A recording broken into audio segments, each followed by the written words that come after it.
mahvelous skit come about? If I'm going to do an impression, I don't do many, but when I do, if I fall in love with somebody to do, I start on the phone. I make phone calls. And, yeah. And I started loving Fernando on The Tonight Show with Johnny, because he was so suave. And he'd come out and start talking to Johnny, and everything was sort of Spanish, and he always had a great tan, and that George Hamilton hair, and the double blazer, and no tie, and the light pants, and no socks, and those little, kind of Italian loafers that, really were good leather, and he would just talk about life and things like that.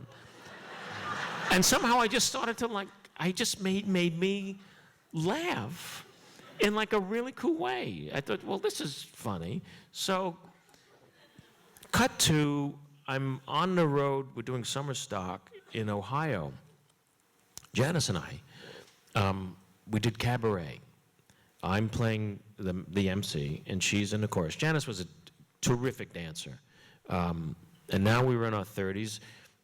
The girls went to her parents in Florida, and we went on the road with cabaret. With Donna McKechnie, played Sally. I was staying at this hotel in Akron, and in the lobby, there's the coffee shop, and the local television host was doing a show from one of the booths.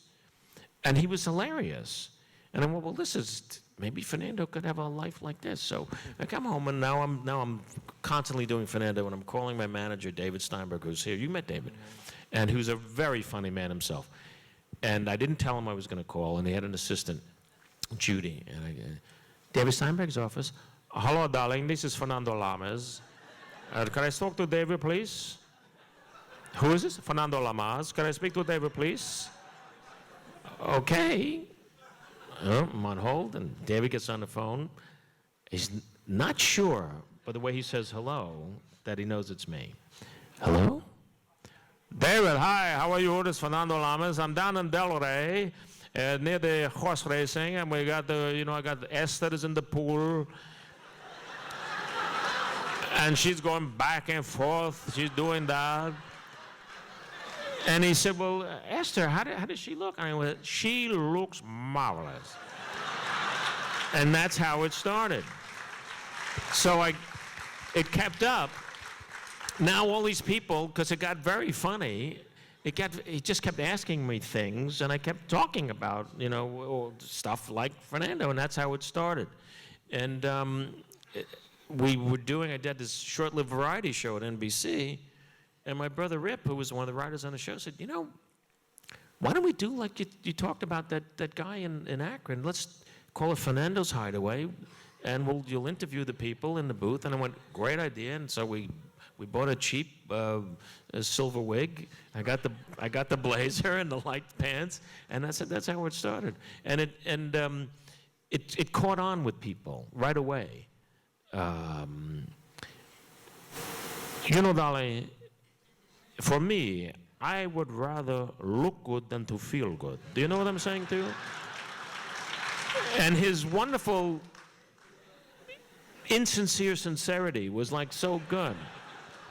And then I brought him to Saturday Night Live, and it did great there, and interviewed all these people, and always the host was there, and they were always so nervous, because it was the only sketch on SNL when I was doing the show that didn't have cue cards, because it was totally improvised. And the audience knew it, because if you've ever been to SNL, there's always sketches and the guys are holding cue cards up. No, the set for the Hideaway rolled out right in front of the audience, right in front.